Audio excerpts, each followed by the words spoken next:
Boa tarde, na paz de Cristo vivo. Neste momento eu quero dar sequência à parte final do texto de Daniel, capítulo 1, versículo 8, parte A, que fizemos no vídeo anterior, baseado com o assunto permanecendo fiéis às suas convicções. Lemos em algumas traduções com o objetivo de clarear o nosso entendimento, e desta feita eu irei ler apenas uma tradução, que é a Bíblia Judaica Completa, que diz: no entanto, Daniel decidiu que não se contaminaria com a comida ou com o vinho do rei. Vimos no vídeo anterior que Daniel, juntamente com seus amigos, eles permaneceram fiéis, mesmo em terra estranha. Permaneceram fiéis às convicções que eles obtiveram, tanto ofertado pelos seus pais, como também por líderes religiosos e até mesmo por experiências que certamente eles tiveram com a pessoa bendita de Deus. E no vídeo anterior nós exemplificamos algumas convicções que nós temos que permanecer. Dentre elas, convicção sobre a salvação ofertada por Cristo, convicção na inspiração das Escrituras Sagradas, convicção de que somos o sal da terra e luz do mundo, convicção na pureza que deve existir na vida dos adolescentes e dos jovens. E desta feita nós vamos abordar mais alguns exemplos de convicções que não podem se apartar da nossa vida, que nós temos que ficar firmes nestas convicções que estão na palavra de Deus e são no dia a dia divulgadas, ensinadas através de líderes religiosos, através de outros irmãos e irmãs idôneos que têm uma vida completamente voltada para viver a palavra de Deus, mesmo que sejam pessoas falhas, porque estão em um corpo ainda corruptível, mas certamente lutam para querer agradar a Deus, para vivenciar a sua augusta palavra. E em pleno século XXI, nós estamos vendo de maneira assustadora o número daqueles que professam ser cristãos e que estão, na verdade, deixando de lado a sua fidelidade no tocante às convicções que outrora eles arvoravam a bandeira com muita firmeza. E aí Deus sabe lá o porquê de estarem agora afrouxando as mãos ou as suas convicções, vamos assim dizer, e não estão mais permanecendo, não estão demonstrando a sua fidelidade nas convicções que antes aconselhava, ensinava, pregava, convicções estas que estão dentro do livro de Deus. E sem mais demora, partamos agora para mais um exemplo de uma convicção que eu e você devemos permanecer fiéis. E a primeira é esta: convicção na instituição monogâmica no casamento. Baseado em Mateus 19:5, quando nós vemos: e disse, portanto, deixará o homem pai e mãe, e se unirá à sua mulher, e serão dois numa só carne. Estas palavras, quem pronunciou foi o próprio Cristo, baseado justamente no momento da criação, quando Deus criou o homem, criou a mulher, e chegou a declarar esta expressão já citada. Nós vemos hoje em dia que o casamento está sendo bombardeado de uma maneira tremenda. A poligamia é defendida por muitos que querem ter uma vida dúbia no casamento. A poligamia está acelerando de uma maneira tremenda, por que não dizer aqui no Brasil, no país onde nós moramos, mas a lei do nosso país, a Constituição, ela rege que o casamento é apenas entre um homem e uma mulher. Não pode existir mais do que isso, porque confronta até com aquilo que o próprio Deus, que instituiu o casamento, assim determinou: homem e mulher.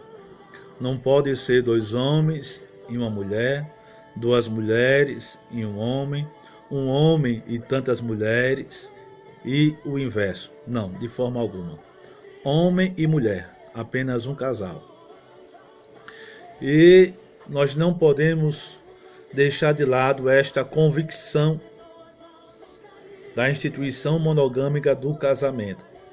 Devemos permanecer fiéis, tanto a Deus como a sua palavra, a esta crença de que Deus instituiu o casamento entre um homem e uma mulher. Pois se assim houver um excedente, logicamente já se dá como um adultério. E nós não podemos ferir a esse princípio bíblico estabelecido por Deus e que é firmado na nossa Constituição Magna, a Constituição do nosso país. É preciso a gente atentar para essa realidade e não deixar esvair esta nossa convicção. Seja você homem, seja você mulher, nós precisamos lutar a todo custo para conservar este princípio bíblico e até mesmo regido pela nossa Constituição. Que Deus ajude a mim, que Deus ajude a você a permanecermos fiéis nesta convicção da instituição monogâmica no casamento ofertada pelo próprio Deus, o qual instituiu o casamento. A segunda convicção que nós devemos permanecer fiéis é a convicção na importância de congregar. Hebreus 10:25 diz: não deixando a nossa congregação, como é costume de alguns. Só essa parte A. Não deixando a nossa congregação, como é costume de alguns. Ora, na igreja primitiva já havia pessoas que estavam deixando de congregar. Já havia pessoas que estavam deixando de ir reunir para adorar a Deus e, quem sabe, ficar em casa. E o escritor aos Hebreus, inspirado pelo Santo Espírito, deixou esta recomendação para mim e para você, que nós não podemos deixar de congregar. Mas já era costume de alguns naquela época. Há um vocábulo conhecido por nós hoje em dia, o qual é desigrejados.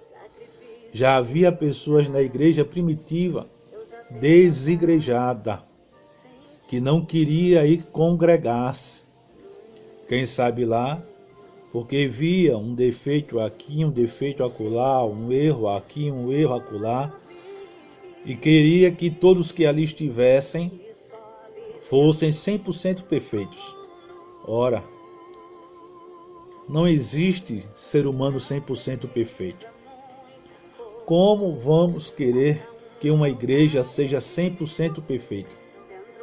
Se a igreja é constituída de pessoas humanas, não são angélicas, não, são humanas. Pessoas falhas, pessoas que erram. E agora eu, agora você, queremos que no meio daquele povo que propaga-se a palavra de Deus, que ele seja 100% perfeito, ainda não é. A gente fica olhando e percebe que há muitas pessoas hoje em dia que se dizem cristãos, que esquecem que na igreja primitiva, a saber, como exemplo, a igreja de Corinto, uma igreja onde havia a ação do Espírito de Deus, mas uma igreja problemática, Quando você lê as cartas de Paulo aos Coríntios, você percebe o quão problemática era aquela igreja. Contendas, carnalidades, confusões e tantas outras coisas que aconteciam ali, partidarismo e outras coisas que aconteciam naquela igreja em Corinto. E os apóstolos deles que estavam vivos ainda. E a gente encontra hoje pessoas querendo ficar assustadas, pessoas se horrorizando, pessoas se escandalizando, porque tem um irmão falho aqui, tem uma irmã falha ali. Ora, somos humanos. Enquanto a igreja estiver aqui na terra, a igreja está andando numa perfeição, em busca da perfeição. Perfeição esta pela palavra de Deus. E quando conseguirmos a plenitude, a perfeição completa, então estaremos no céu, não estaremos mais na terra. Estaremos em um corpo transformado, em um corpo realmente que não pecará mais contra o Senhor de jeito nenhum. Mas por que deixar de congregar? Por causa disso? Daquilo outro? Quem morreu na cruz do Calvário por você? Foi A, foi B, foi C? Quem morreu por você no Calvário? Foi Jesus? Então não tem para que você deixar de congregar. Se o seu objetivo de ir para a igreja, para o templo, é de adorar a Deus, lembre-se que você também é humano. Lembre-se que você também falha. Lembre-se que, quem sabe, você um dia ofendeu alguém, magoou, humilhou, desprezou alguém. Quem sabe fez uma cara feia para alguém, fez um bico para alguém. E aí? Só você que é 100% perfeito? Pense, reflita. Somos humanos, sujeitos a falhas. Não deixe de congregar. Hoje não temos mais os apóstolos conosco, mas naquela época ainda os apóstolos estavam, deles vivos, pastoreando a igreja de Deus aqui na terra. E agora, como já citei e recito, a igreja de Corinto, uma igreja problemática, Paulo estando por lá, mas eles estavam cultuando a Deus. Paulo chegou a dizer que quando eles se reunissem, tivesse hino, salmo, ora, não deixe de congregar. Olhe para Jesus, autor e consumador da sua fé. Foi Ele que morreu no Calvário para lhe salvar. E Ele quer que você esteja na casa dele, o adorando e o bendizendo. O escritor aos Hebreus, ele foi inspirado pelo Santo Espírito, quando ele disse, não deixando a nossa congregação, como é costume de alguns. Não siga o costume daqueles que estão deixando de congregar, daqueles que estão dizendo isso e aquilo outro, sobre aquela reunião cristã, aquele povo que está reunido em nome do Senhor, e talvez diga, eu não vou por causa disso, eu não vou por causa daquilo outro. Não dê ouvidos a pessoas deste tipo. Se apegue à palavra. A palavra de Deus diz que você não pode deixar de congregar, como é costume de alguns. Porque como você sentirá o calor humano cristão se você não estiver ali reunido? É bem verdade que na igreja, no templo, tem um dia de uma reunião chamada culto de ensino, culto de doutrina, culto da palavra, como você assim queira o chamar. E é justamente neste culto de ensino, onde o seu líder maior, o pastor, ou a quem ele designar, um presbítero, um diácono, um auxiliar, ou uma outra pessoa apta, para na ausência dele, ministrar o ensino para você, igreja. E é ali, no santuário, onde sai o ensino de Deus para toda a sua igreja. Não deixe de congregar, ande no culto de ensino. Não deixe de congregar, ande na escola bíblica. Não deixe de congregar, ande nos trabalhos da casa de Deus. Não deixe de congregar. Esteja presente. Você faz parte do corpo de Cristo. Você não pode ficar de fora. Se você ficar de fora, como você será um corpo? Quando alguém amputa uma parte, um membro do seu corpo, faz falta. Então você faz falta. Olhe para Jesus, autor e consumador da sua fé. Olhe para aqueles que estão dentro do templo, que faz parte da igreja, e estes que estão lutando para ter uma vida digna de conformidade com o Evangelho. Olhe para estes. Agora, não esqueça, são falhos. Todos são falhos. Olhe para Jesus. Permaneça fiel à convicção de que você não pode deixar de congregar. É importante você congregar. Há um ditado popular que diz que um peixe fora d'água, ele morre. Por quê? Por falta do oxigênio que há na água. Se você não for para o santuário, você ficará que nem um peixe se batendo e vai morrer por falta de oxigênio. Ande na igreja, vá para a igreja, vá para o templo, ouvir a palavra de Deus, ser edificado pela palavra, ouvir os louvores sacros que edificarão a sua alma, que lhe darão força para você vivenciar os dias que entrecorrem, mas não seja um desigrejado. Um mês inteiro e você só vai ao santuário uma vez no mês. Um mês inteiro e só vai ao santuário 2 vezes, 3 vezes. Não faça isso. Marque presença nas reuniões da sua igreja. Esteja presente nas reuniões da sua igreja para adorar a Deus, unicamente a Deus, bendizer a Ele e exaltá-lo e agradecer por tudo que Ele está fazendo na sua vida. Não seja um desigrejado. Permaneça fiel às suas convicções.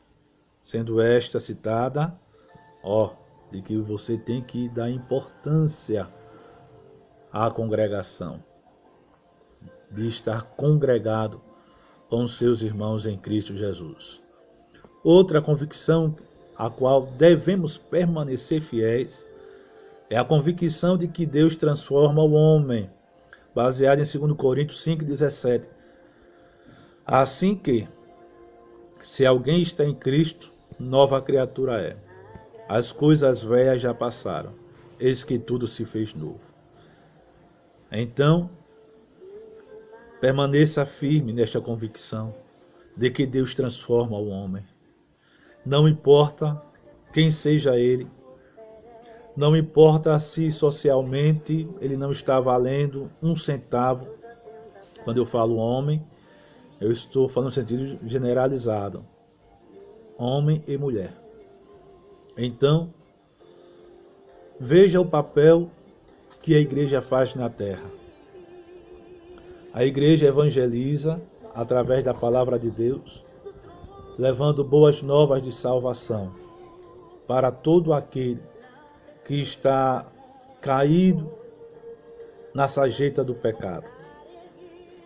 Olhe quantas pessoas têm sido alcançadas pela poderosa mensagem de salvação de Cristo Jesus, extraída da sua palavra. Quantas pessoas que davam dor de cabeça às autoridades militares. Quantas? E agora foram resgatadas pelo poder da palavra de Deus. E estas pessoas estão na igreja, com sua vida mudada, transformada, regenerada. Não foi líder religioso que transformou. Quem transformou foi a palavra de Deus, a palavra viva, a palavra poderosa, que transformou a vida desta pessoa que estava caída na sarjeta do pecado e a transformou em um cidadão de bem, em uma cidadã de bem. Devemos permanecer fiéis nesta convicção de que Deus transforma o homem. Não importa o seu estado diante da sociedade, não importa o seu estado espiritual diante de Deus, mas que Deus transforma o ser humano.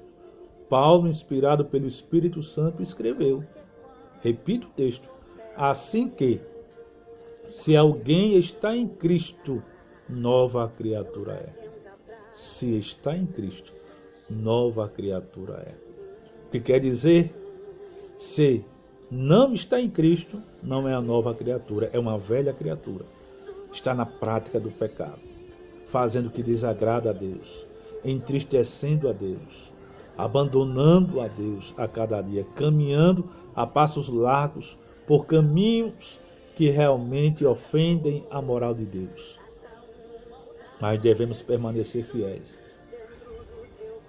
de que Deus transforma o homem. Eu conheço pessoas que diante da sociedade não tinham condições de ser regenerada, de ser transformada, mas Deus transformou pela sua palavra. E hoje são bons cidadãos, boas cidadãs. Se antes davam dor de cabeça, hoje não dão mais dor de cabeça à sociedade, as autoridades militares não dão mais, porque foram alcançadas, transformadas. Quantas pessoas ébrias, quantas pessoas que tinham uma conduta ruim na sociedade, quantas pessoas que estavam no caminho dos vícios variados, mas que Deus transformou pelo poder da sua palavra. E agora é uma nova criatura. As coisas velhas passaram. Aquilo que praticou, Deus não se lembra mais. Tudo se fez novo agora através do poder de Deus. Então, meu querido amigo, minha querida amiga, você que se diz cristã, você tem que permanecer fiel. Fiel nesta convicção de que Deus transforma o homem. Ele transforma o homem. Ele tem todo o poder. Ele diz, todo o poder me foi dado no céu e na terra. Ele é o Todo-Poderoso. Ele tem poder de, mediante a sua palavra, transformar a sua vida. Não sei como a sua vida está, mas ele tem o poder completo de transformar a sua vida completamente. Deus, em Cristo Jesus, continue nos abençoando mais e mais. Amém.